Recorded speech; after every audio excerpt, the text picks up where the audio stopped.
मी अगदी वेळेवर आलेलो दिसतोय कारण I just made it on time to be here with all the media. पण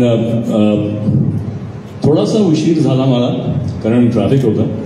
पण आज येणं चुकीचं ठरलं असतं न येणं, कारण बाबांचं आणि मधुसूदन कालेलकर सरांचं इतके जुने आई बाबांचे दोघांचेही संबंध होते की आज त्यांच्या पश्चात मी इथे जर नसतो तर ते मला रागवले असतं आणि मला हळहळलं असतं.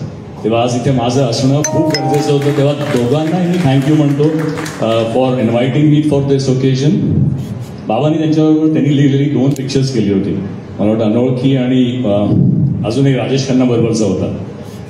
पण खूप चांगले संबंध होते. मी लहानपणी त्यांना भेटल्याचंही मला आठवतंय. अर्थात माझी मेमरी तेवढी शार्प नाही आहे, परंतु इट्स अ फॅन्टॅस्टिक ओकेजन.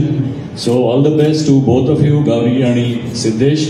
तेव्हा hoping to see a lot of great films from this production house. आता घरात गणपती यांनी केलेलाच आहे ऑलरेडी आणि that entire team is here. It's looking beautiful. The film has got a super buzz. So I think a lot of more films to come, and I think another office to struggle for me so that I get work.